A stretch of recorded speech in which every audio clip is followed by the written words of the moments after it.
Business, Professions, and Economic Development Committee, the Senate Education Committee, the Assembly Business and Professions Committee, and the Assembly Higher Education Committee.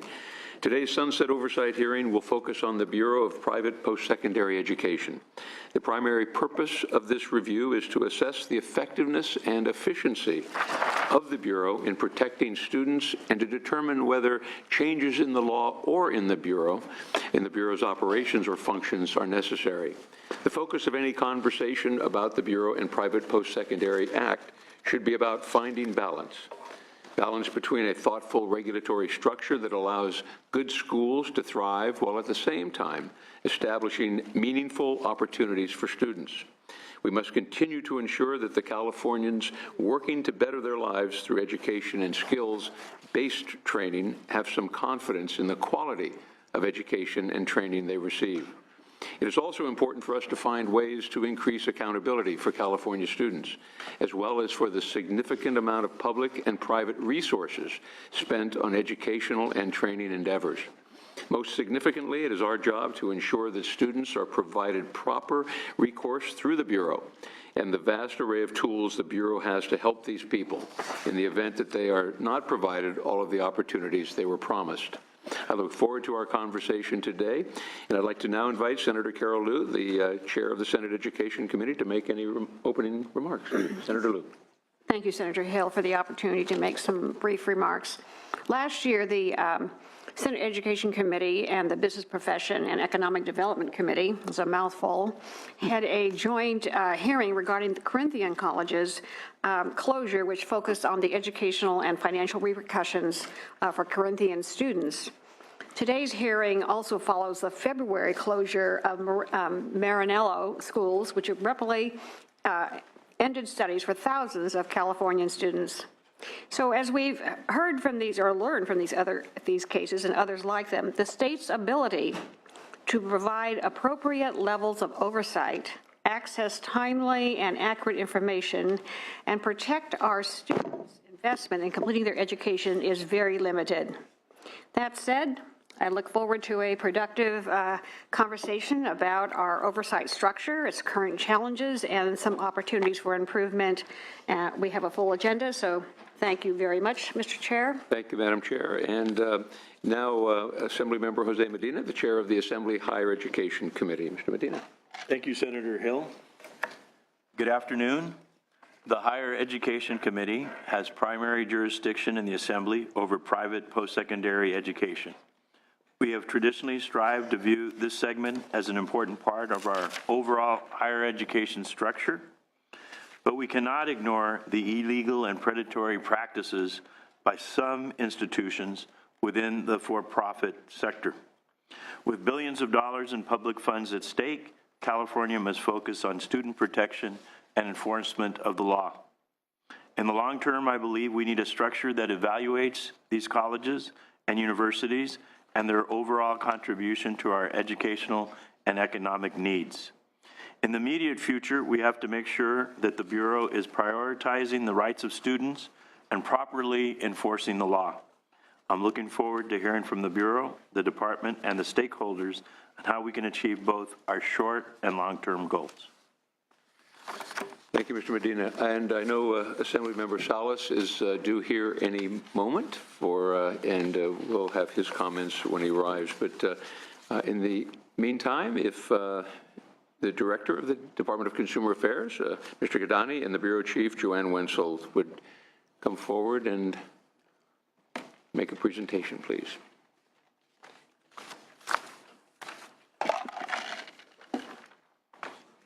Thank you.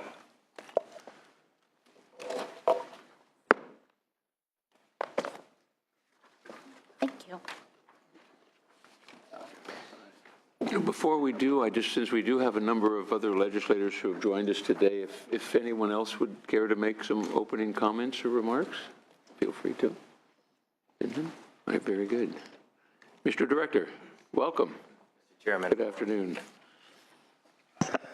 Let me first thank the chairs of these committees and the members of these committees for holding this oversight hearing, given the importance of the issue. My name is Awad Kidani. I'm the Director of the Department of Consumer Affairs. It's very good to see these bodies again. With me, I have my Bureau Chief, Ms. Wenzel. Today, we're here representing the Bureau for Private Post-Secondary Education. Since my chief and I were here 2 years ago, the Bureau and the department has made tremendous strides in the following areas. First, we have been aggressively working on regulations. We are simultaneously working on multiple regulation packages: the accreditation requirements regulation, the gainful employment regulation package, the Student Tuition Recovery Fund, also known as STRIF, which you'll often hear, that acronym, and the Complaint Prioritization Regulation Package. As promised 2 years ago, we're aggressively pursuing those all at the same time, which is often contrary to what is done, which is a more waterfall approach to regulations.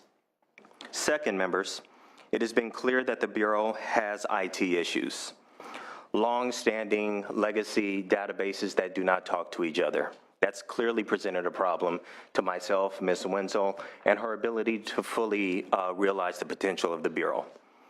This has been a priority for me.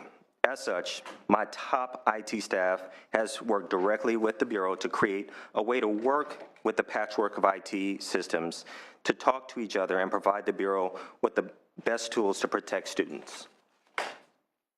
Third, our response to school closures.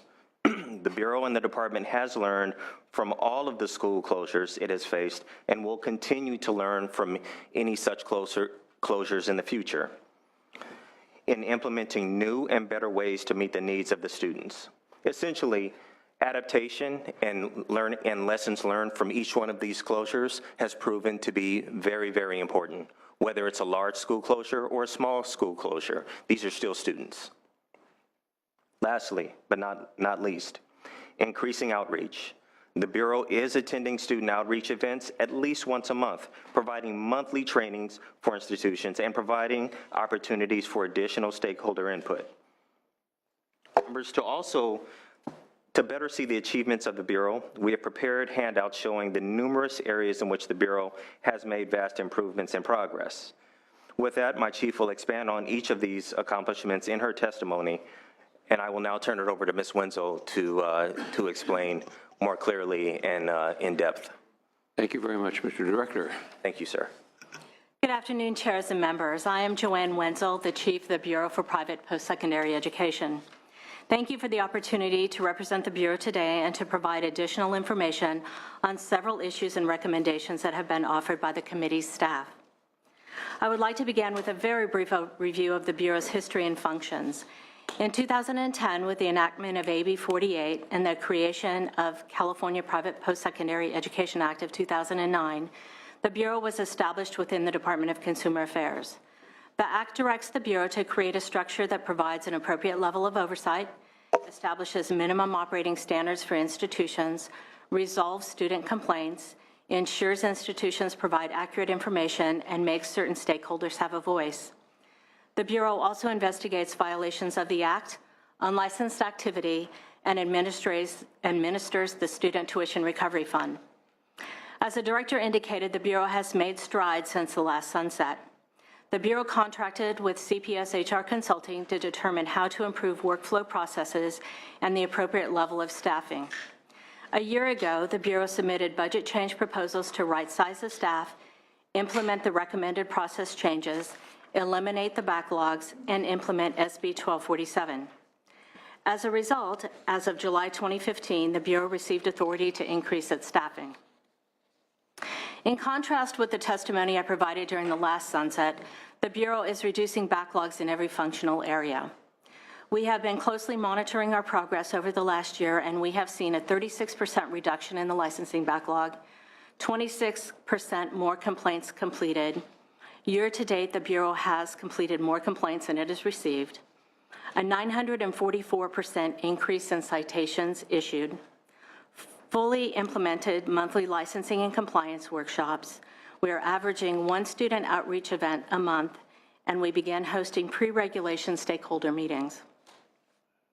These accomplishments have been made possible through the organizational changes the Bureau has implemented through improving and prioritizing workflow processes, increasing training, adding staff, and the keen advice and input of the advisory committee. The committees have asked the Bureau to respond to 6 issues identified in the background paper. Excuse me. I will now address each of these issues in turn.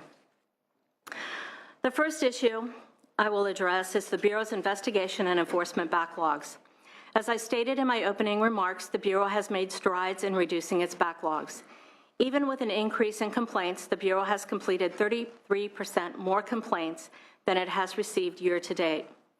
The complaint backlog has declined from a high of 1,077 complaints in May of 2015 to the present level of 972.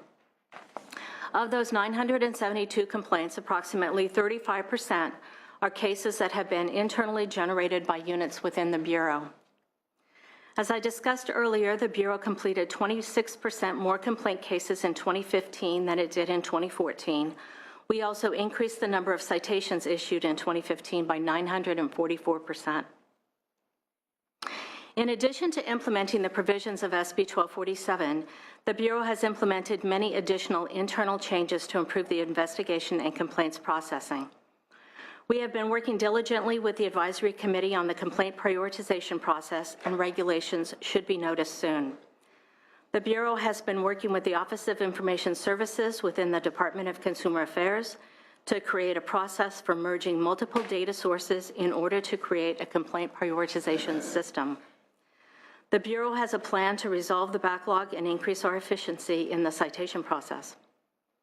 We have hired additional staff and managers, revised the intake process, created specialized teams, and provided extensive training for investigative staff.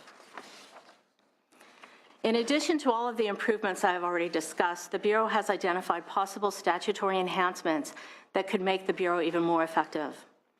First, as indicated, a large number of the complaints the Bureau investigates are internally generated, with the vast majority being generated during compliance inspections. Currently, the Compliance Inspection Unit refers all material violations, along with the evidence, to the Investigation Unit, who must do their own investigation before taking action. We believe this process could be vastly improved if the compliance inspection findings could be used directly in the course of an investigation, thereby streamlining the process.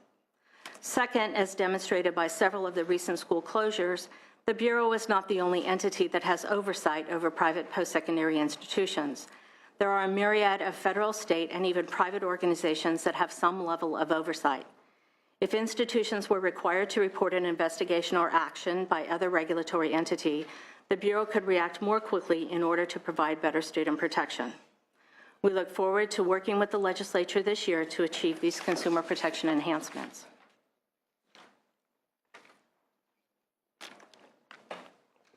Next, I will address school closures and the Student Tuition Recovery Fund, or STRIF, as we call it.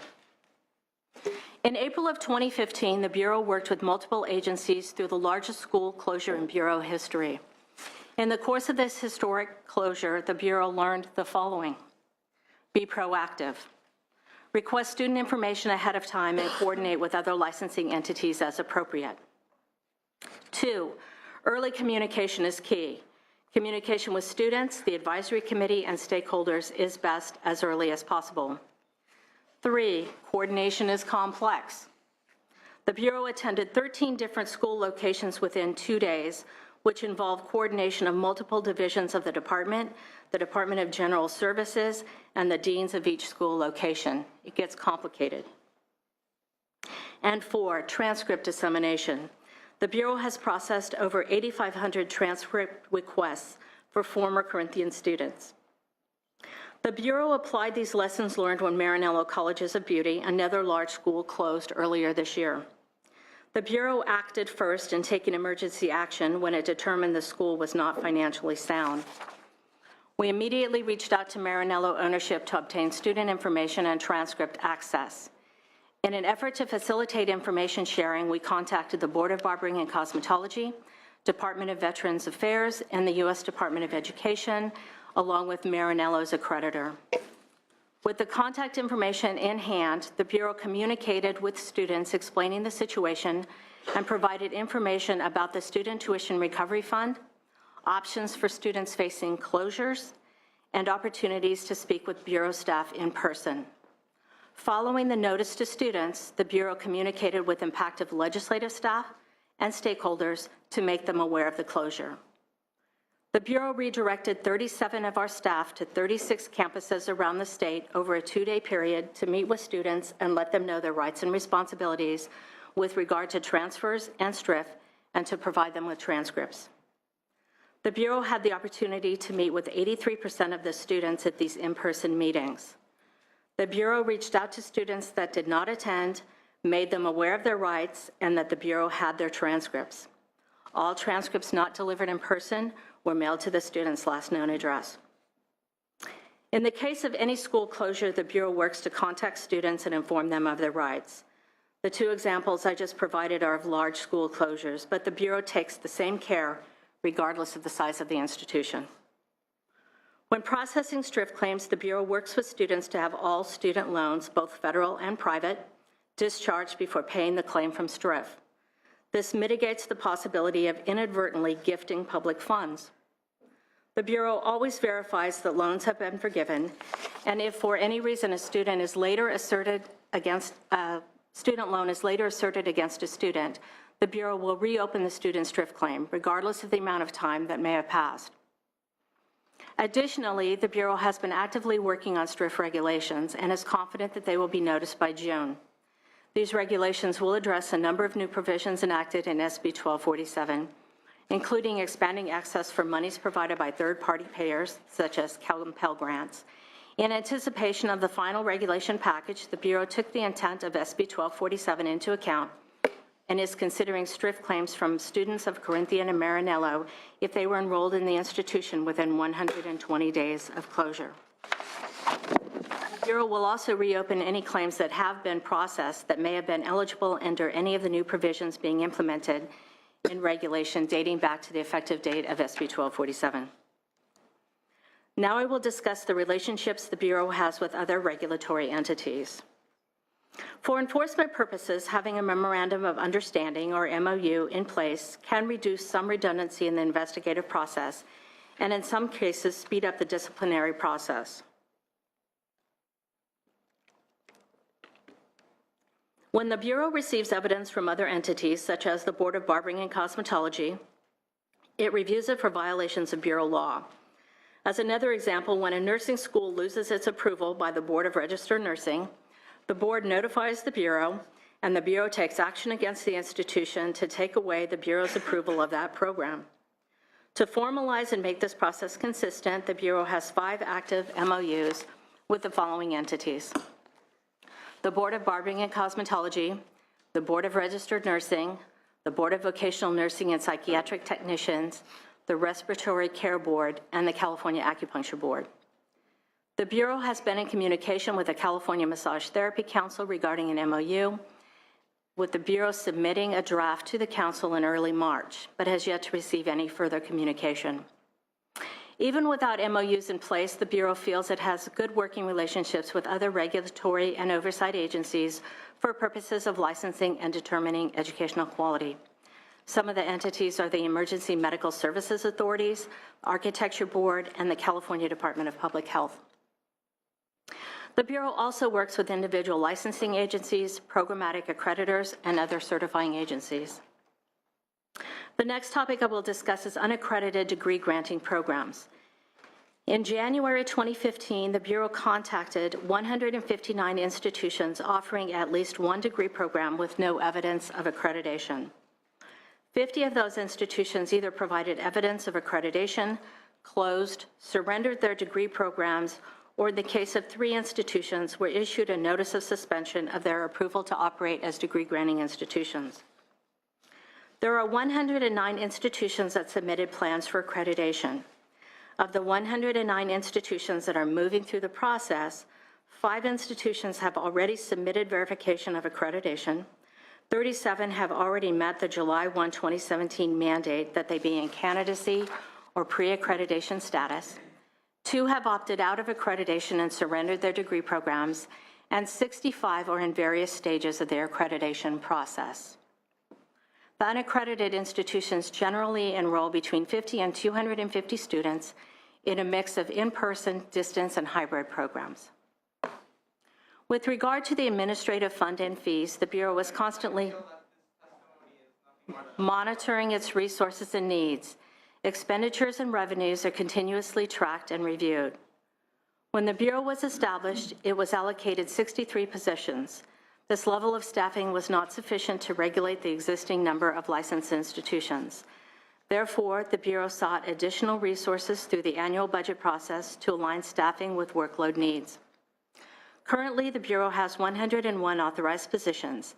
At this time, the Bureau views this as an appropriate level of staffing to regulate the current number of licensed institutions, reduce the backlogs, and to protect students. The Bureau's current fee structure and rates were established in the Act, and those fees have not been changed since. Based on current revenue and expenditure projections, the Bureau's fund is projected to be insolvent in fiscal year 2017-18. The Bureau is tightly monitoring its spending and has begun a fee audit with an independent third-party accounting firm to reassess the Bureau's fee structure. The fee audit is not intended to simply assess which fees should be increased to eliminate the revenue shortfall, but to provide a more comprehensive review of the relevance of each fee, how each fee contributes to the Bureau's overall revenues, and the level of work associated with each fee.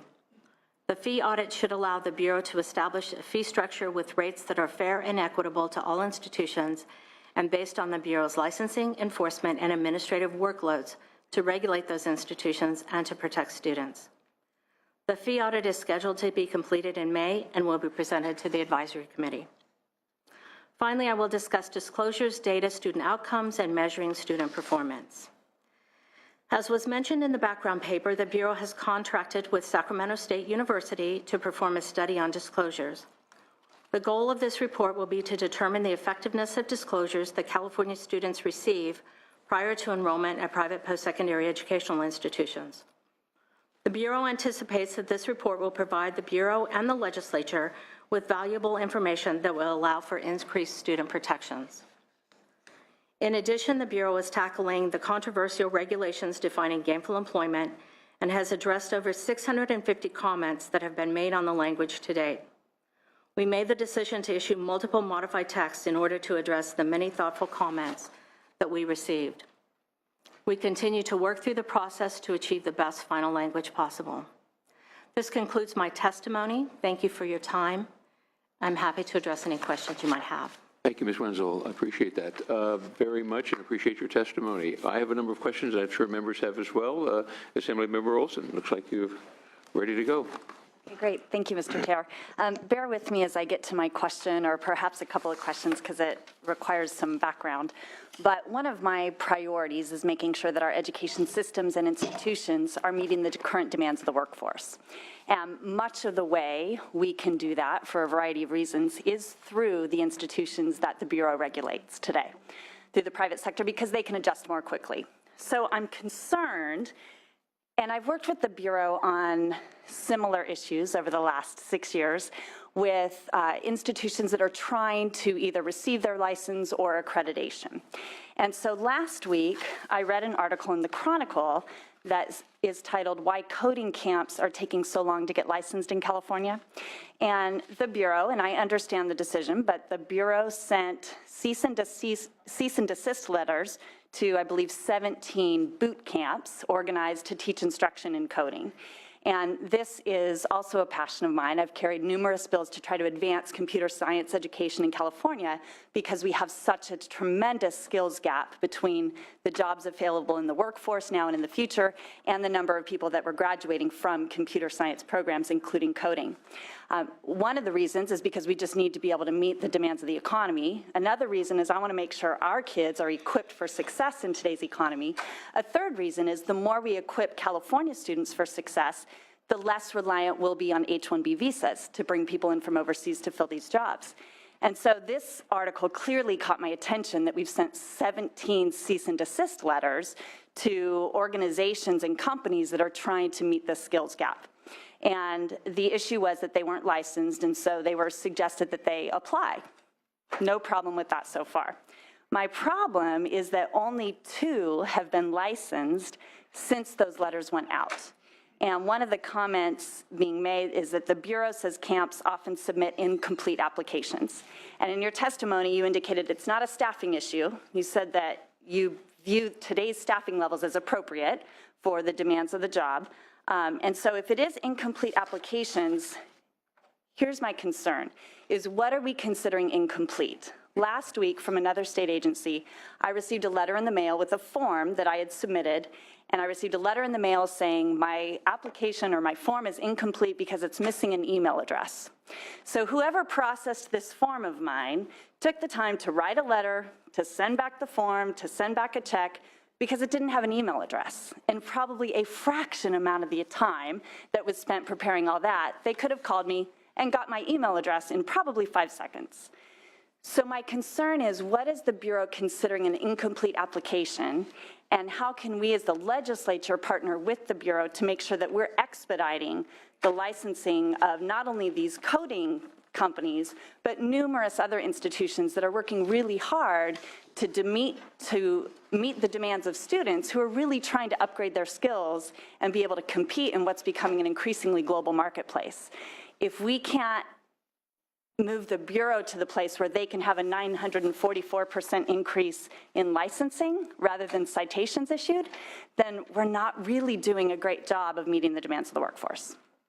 And those are my questions, all sort of convoluted within that. Let me, and what's the status of the coding camps licensure today? Let me take it a piece at a time, and if I fail to address something, please remind me, and I'll Sure. get back to it. Basically, when those letters were written, and they weren't really cease and desist letters, they were just basically, we're here, you need to be approved, please submit your application, and it's not legal to operate in California without approval from the Bureau. Basically, we like to refer to them as an invitation to apply. And as a result, we did receive some applications, but before we started receiving them, we actually put together a licensing workshop specifically for these institutions and notified them that we would have a workshop available for them to actually go through and learn what's required in the application so that we could try to mitigate some of the problems that we have in receiving incomplete applications. As we do regulate educational institutions, the application process is a bit lengthy, and I'm going to say that, but there are a lot of moving parts to educational institutions. And we have a 2-part process. One is the application complete? So did we get a catalog? Did we get an enrollment agreement? Did we get the financial statements? Did we get curriculum?